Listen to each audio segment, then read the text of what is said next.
Smartphones are ridiculously expensive, so trying to find one for less than £100 is an absolute nightmare, but there are plenty of times when we might need to. Say you've lost your phone got stolen, or you need a second phone for your side business of selling candy. Either way, you need something cheap and you need it now. Luckily, I have your savior.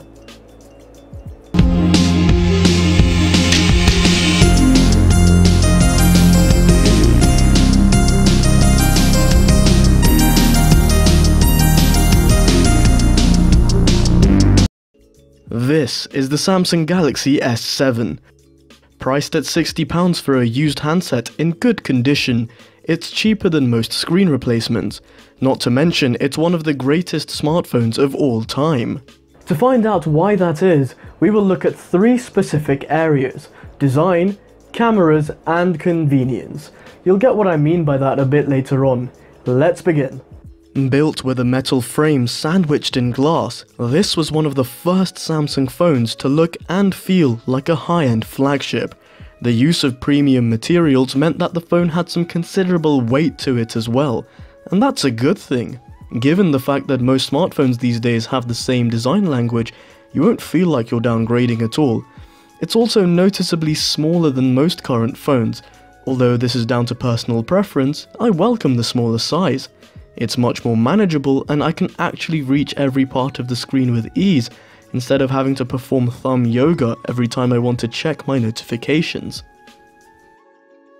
Onto the cameras, and we've got just a single 12 megapixel lens on the back, which is very similar to the usual wide-angle lens found on most Samsung flagships, as new as the S10. There's no ultra-wide or telephoto, but you're probably not going to miss them. When it comes to the scenes where you might need an ultra-wide, the normal lens does a perfect job. For example with this street shot, or even when trying to capture sunsets. On the other hand, for close-up shots there's just the right amount of blur, and portraits, well, I don't really need to say much more. This is one of the rare occasions where software-based portrait mode works extremely well given the right lighting conditions. Everyday shots are just as detailed and often quite vibrant, although sometimes you may need to crank up the saturation slightly, but that's quite simple with the onboard editor. In low light or difficult conditions, it surprisingly holds up well, although it can lose some details in very dark areas, but with the use of the flash, which is ridiculously powerful by the way, the detail comes back, and again using the onboard editor, you can really perfect the shot. Moving on to the video department, the impressive performance continues. I am running through a crowd here, and the stabilization makes it look like I'm gliding. This is probably the smoothest video you can get on a phone at any price point. So this is the video at 1080p. It's really smooth. You can go 60 FPS with the 1080p resolution, but that's the only one with the S7 where you can go to 60 FPS. You can go up to 4K, but that is without HDR and stabilization, and without tracking as well. So subject tracking works only up to 1080p, and 60 FPS lacks HDR as well. As we get into more extreme lighting conditions, it adjusts well, but there is a trade-off with the brightness due to the camera's aperture. So this is the footage from the front camera.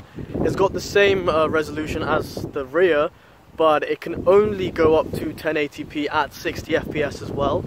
It's got stabilization and HDR, just like the rear camera as well. It's a little more washed out than the footage from the rear camera, but a little editing by turning up the contrast will fix that easily. And also I'd recommend using a tripod with this, because holding it normally you don't get a very wide field of view, but a tripod is just perfect for that. It does tend to overexpose the background with really bright areas. It's a £65 phone, so there's not really much to complain about in that respect. It's only if we're nitpicking there.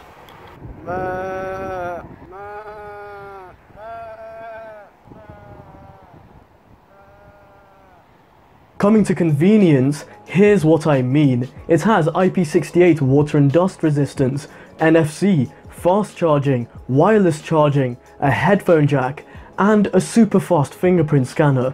This has everything you would expect from a modern day flagship. You're not missing out on any new features that would significantly improve your experience. More importantly, there is no phone at this price range which has such a complete spec sheet. Quick note to mention, the screen is a bit small at 5.1 inches, but it's still one of the sharpest screens around with a 2K resolution. And that is the Samsung Galaxy S7 in a nutshell. If I've missed anything out, or if you have any questions, do let me know in the comments below.